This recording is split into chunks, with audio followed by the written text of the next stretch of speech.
ಇದು ನೋಡಿ ಇವತ್ತು ಹಾಗಲಕಾಯಿ ಗೊಜ್ಜು ಮಾಡ್ತಾಯಿದ್ದೀನಿ. ಫಸ್ಟು ಹಾಗಲಕಾಯಿನ ಇಷ್ಟು ಸಣ್ಣಗೆ ಹೆಚ್ಕೊಂಡು ಇಟ್ಕೋಬೇಕು. ಆಮೇಲೆ ಇದಕ್ಕೆ ಈರುಳ್ಳಿ, ಟೊಮೆಟೊ, ಹುಣಸೆ ಹಣ್ಣು, ಮತ್ತು ಸಾರಿನ ಪುಡಿ, ಮತ್ತು ಶುಂಠಿ ಬೆಳ್ಳುಳ್ಳಿ ಪೇಸ್ಟು, ಸ್ವಲ್ಪ ಬೆಲ್ಲ, ಚಿಟಿಕೆ ಅರಿಶಿನ, ಇದಿಷ್ಟು ಸ್ವಲ್ಪ ಕುದಿಯೋ ನೀರಿಗೆ ಇದನ್ನು ಹಾಕ್ತಾಯಿದ್ದೀನಿ. ಸ್ವಲ್ಪ ಉಪ್ಪು ಹಾಕ್ಬಿಟ್ಟು ಒಂದು 10 ನಿಮಿಷ ಬೇಯಿಸ್ಕೊಳ್ಳಿ.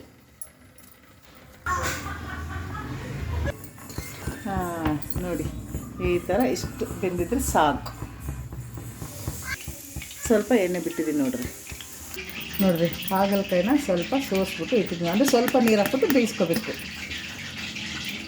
ಅದರಲ್ಲೇ ಹಿಂಗೋಗ್ಬೇಕು ಅದೆಲ್ಲ ನೀರು. ಈಗ ಸಣ್ಣಗೆ ಹೆಚ್ಚಿರೋ ಈರುಳ್ಳಿ ಹಾಕ್ತಾಯಿದ್ದೀನಿ. ಚೆನ್ನಾಗಿ ಬಾಡಬೇಕು. ಬಾಡಿದ್ಮೇಲೆ ಕೆಂಪಾದ್ಮೇಲೆ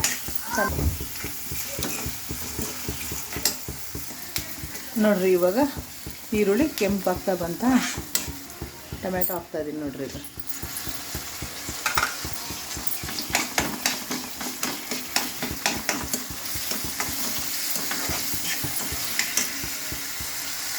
ಇದು 1 ಸ್ಪೂನ್ ಶುಂಠಿ ಬೆಳ್ಳುಳ್ಳಿ ಪೇಸ್ಟು ಬಾಡಿಸ್ಕೋಬೇಕು. ಇವಾಗ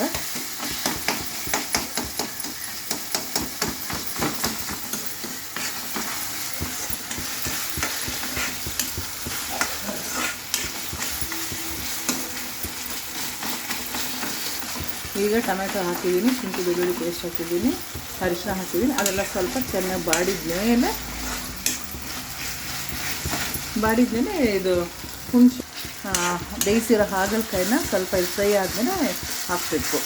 ಇವಾಗ ಬೇಯಿಸಿರೋ ಅಂಥ ಹಾಗಲಕಾಯಿನ ಹಾಕೋಣ. ತಿರುಗಿಸಿ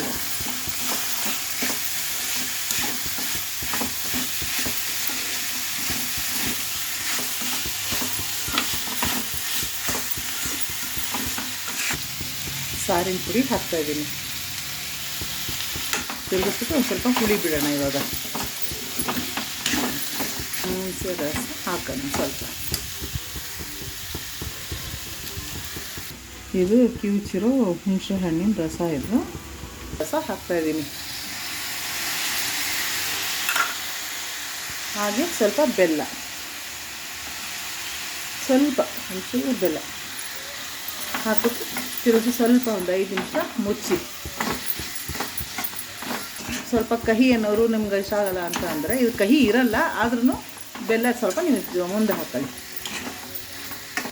ಈಗ ಇದೊಂದು 5 ನಿಮಿಷ ಎಲ್ಲ ಹಾಕಿದ್ದೀವಲ್ವ, ಇದನ್ನೊಂದು 5 ನಿಮಿಷ ಹಿಂಗೆ ಮುಚ್ಚಿಡಿ. ಕೊನೆಯಲ್ಲಿ ಕೊತ್ತಂಬರಿ ಸೊಪ್ಪನ್ನ ಕಟ್ ಮಾಡಿ ಹಾಕಿ ಬೇಕು. ಇವಾಗ ಇದಾಗಿದೆ.